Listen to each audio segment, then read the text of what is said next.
Hi viewers, welcome to our channel. Present మనతో పాటు ప్రజా హక్కుల నేత ప్రొఫెసర్ హరగోపాల్ గారు ఉన్నారు. ఒకసారి వారితో మాట్లాడే ప్రయత్నం అయితే చేద్దాం. సార్ నమస్కారం సార్. సార్, డీలిమిటేషన్ కేంద్ర ప్రభుత్వం తీసుకొచ్చినప్పుడు స్టాలిన్ గారు ఒక్కరు మాత్రం దానికి యాంటీగా ఫైట్ చేస్తున్నారు. అంటే సౌత్ ఇండియా నష్టపోతుంది దీనివల్ల అని చెప్పేసి సౌత్ ఇండియాలో ఉన్న అందరు లీడర్స్ కూడా ఆయన లెటర్స్ పంపించారు, మీటింగ్ ఏర్పాటు చేశారు, ఒక జేఏసీ స్థాపిద్దామని అన్నారు. నిజంగా డీలిమిటేషన్ వల్ల సౌత్ ఇండియా నష్టపోతుంది అంటారా? ఏ విధంగా అంటారు? మరి స్టాలిన్ ఒక్కడే ఫైట్ చేయడం ఏ విధంగా చూస్తారు సార్? అంటే దీన్ని మనము 2 రకాలుగా చూడొచ్చు. హ్మ్. ఒకటి, గత 15-20 ఏళ్లుగా హ్మ్.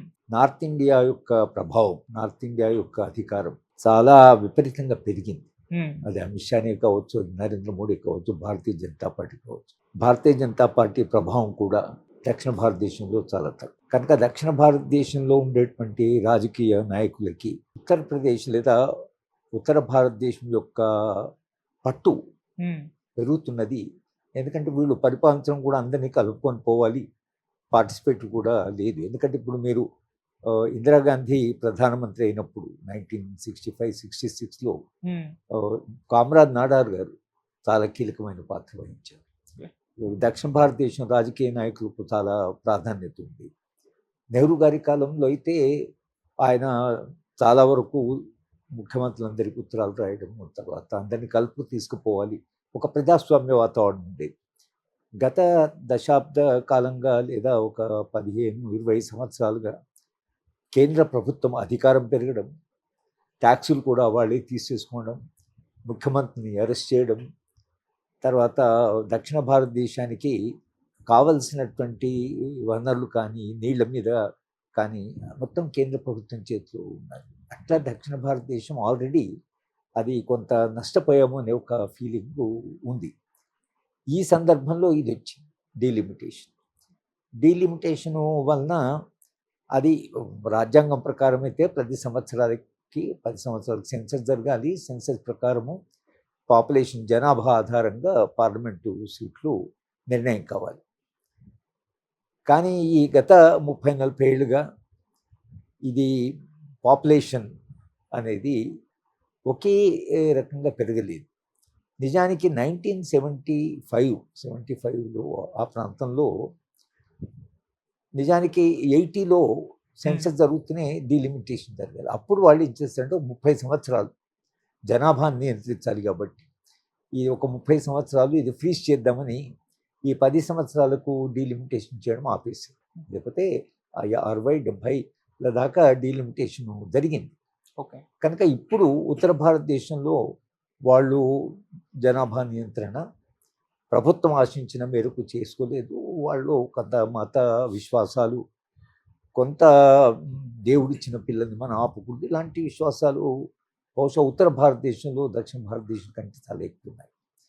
ముఖ్యంగా కేరళ, తమిళనాడులో పాపులేషన్ కంట్రోల్ అనేది చాలా పెద్ద. మొత్తం దక్షిణ భారతదేశంలో ఇప్పుడు ఒకవేళ సెన్సస్ జరిగి డీలిమిటేషన్ అంటూ జరిగితే మీరు మొత్తం దక్షిణ భారతదేశానికి 16 సీట్లు పెరుగుతున్నాయి. నిజానికి కేరళకు 1 సీట్ తగ్గుతున్నది. అందరికి 3-4 అలా పెరుగుతున్నాయి. కానీ ఉత్తర భారతదేశానికి 105 నుంచి 130 సీట్లు పెరుగుతున్నాయి. అంటే పార్లమెంట్లో ఇప్పుడే వాళ్ళు అధిక సంఖ్య ఉన్నారు. ఇంకా ఒక 120-130 సీట్లు వాళ్ళు పెరిగి వీళ్ళకి కేవలం 16 సీట్లే పెరిగి, ముఖ్యంగా కేరళ లాంటి రాష్ట్రానికి 20-19 సీట్లు. ఒకవేళ అలా జరిగితే మన వాయిస్, మన రాజకీయమైన పొలిటికల్ వాయిస్ ఇప్పుడే తక్కువ ఉంది. ఇంకా జనాభా ప్రాతిపదిక మీద ఇంకా మన పార్లమెంట్ సభ్యుల సంఖ్య తగ్గితే, ఉత్తర యొక్క సంఖ్య పెరిగితే అప్పుడు దక్షిణ భారతదేశం యొక్క పరిస్థితి, అంటే మొత్తం దేశ రాజకీయాల్లో మన యొక్క వాయిస్ తగ్గుతుంది అనేటువంటి ప్రధానంగా ఇవాళ వస్తున్నటువంటి ఆర్గ్యుమెంట్. కనుక ఇప్పుడు డీలిమిటేషన్ ఎలా చేయాలి అని ఒక డిబేట్ జరుగుతుంది. మరి జనాభా తగ్గిన రాష్ట్రాలకి న్యాయం చేస్తూ మరి అలా డీలిమిటేషన్ చేయాలంటే ఆ ఫార్ములా లేదు. కేవలం రాజ్యాంగంలో ఉంది, జనాభాను ఉంటే దానికి అనుగుణంగా మీకు పార్లమెంట్ సీట్లు ఉంటాయి. కనుక ఈ మధ్యనే జరిగిన ఒక చర్చలో కూడా ఇంకా ఒక 20-30 ఏళ్ళు, మేబీ ఒక 10-15 ఏళ్ళైనా ఇప్పుడున్న సంఖ్యనే కొనసాగించి ఉత్తర భారతదేశం కూడా క్రమక్రమంగా చైతన్యవంతమై వాళ్ళు కూడా జనాభాను తగ్గించుకున్నప్పుడు బహుశా ఫార్ములా కూడా కొంత మార్చి అది ఒకటి చేయవచ్చు. లేదా ఇప్పుడు మీరు అమెరికాలో హౌస్ ఆఫ్ రిప్రజెంటేటివ్స్ ఉంది, సెనెట్ ఉంది. అమెరికాలో 50 రాష్ట్రాలు ఉన్నాయి. చాలా తక్కువ జనాభా రాష్ట్రం ఉన్నాయి, తక్కువ జనాభా రాష్ట్రాలు ఉన్నాయి, చాలా వెనుకబడిన రాష్ట్రాలు ఉన్నాయి, చాలా అభివృద్ధి చెందిన రాష్ట్రాలు ఉన్నాయి, చాలా అసమానతలు ఉన్నాయి అమెరికాలో. కానీ అమెరికన్ సెనెట్లో ప్రతి రాష్ట్రానికి 2 సీట్లు ఉంటాయి. కనుక 50 రాష్ట్రాలు 50 అయినప్పుడు అమెరికన్ సెనెట్లో 100 సీట్లే. అంటే నువ్వు చిన్న పెద్దవైన సమానమైన ప్రాతినిధ్యము అమెరికన్ సెనెట్లో పెట్టుకున్నారు. దానివల్ల ఏ రాష్ట్రం కూడా తను విస్మరించబడ్డాను అని అనుకోవడానికి లేదు, ఎందుకంటే సెనెట్కు చాలా అధికారాలు ఉన్నాయి.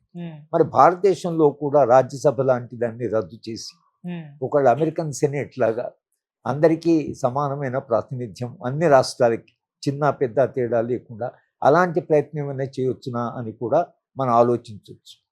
కానీ మీరు ఇంత అసమానతలు, తర్వాత పాపులేషన్లో ఇంత అసమానతలు ఉన్న సందర్భంలో జనాభాను ప్రాతిపదిక తీసుకొని ఇప్పుడు దక్షిణ భారతదేశం ఉండే రాష్ట్రాలు ఉత్తర భారతదేశం ఉండే నాయకత్వం మీద అనుమానాలు పడుతున్నప్పుడు వీళ్ళు ఒకవైపు అథారిటేరియన్ సిస్టమ్ వైపు, ఫ్యాసిజం వైపు పోతున్నది అనే ఒక ఫీలింగ్ ఉన్నప్పుడు దక్షిణ భారతదేశం కేవలము సీట్ల కొరకే కాదు, ఉత్తర భారతదేశం యొక్క పట్టు, ఉత్తర భారత యొక్క ఆధిపత్యము, ఉత్తర భారతదేశం యొక్క కల్చరు, వాళ్ళ లాంగ్వేజు. అందుకని మీరు ఈసారి మోడీ గెలిచిన తర్వాత అన్ని సమస్యలు వస్తున్నాయి. దక్షిణ భారతదేశం మొదటిసారిగా యునైటెడ్గా తన వాయిస్ చెప్పాలని ఇవాళ కూడా వాళ్ళు నిన్న ముఖ్యమంత్రులందరూ కలిశారు. ముఖ్యమంత్రులందరూ కలిసి ఒక్కసారి ఎప్పుడు దక్షిణ భారతదేశం ముఖ్యమంత్రులంతా కలిసి దక్షిణ భారతదేశం అని మాట్లాడలేదు. కానీ వాళ్ళ సౌత్ ఇండియా అనేటువంటి వాళ్ళందరూ వచ్చి 8-9 మంది 9 రాష్ట్రాల నుంచి వచ్చి మాట్లాడుతున్నారంటే పరిస్థితి ఎక్కడో చాలా విషమిస్తున్నది. కనుక ఈ డీలిమిటేషన్ అనేది ఇప్పుడున్న పరిస్థితిలో తీసుకురావడం అనేది అది బహుశా అది ప్రయోజనంగా ఉండకపోవచ్చు, అది రాజకీయ టెన్షన్స్కు దారితీయవచ్చు. ఇది సరి అయిన సమయమేనా? ఇంత అధికారాలు చేస్తున్న కేంద్ర ప్రభుత్వము ముఖ్యమంత్రులను కూడా అరెస్ట్ చేసి జైల్లో వేస్తున్న సందర్భంలో అందరు ముఖ్యమంత్రులు కూడా అధికారం వీళ్ళ చేతిలో ఉందని వీళ్ళు ఎవరు ఉత్తర భారతదేశంలో లేనటువంటి ఏదైతే నియంతృత్వం ఉందో అది దక్షిణ భారతదేశం మీద, ఢిల్లీ మీద చూపించారు. అది కేవలం యూనియన్ టెరిటరీ అని చెప్పేసి కేజ్రీవాల్ని, జార్ఖండ్ ముఖ్యమంత్రిని, వీళ్ళందరూ కూడా ఎప్పుడు మన అరెస్ట్ చేస్తారా అని భయంలో పడ్డారు. కనుక నేను అనుకోవడము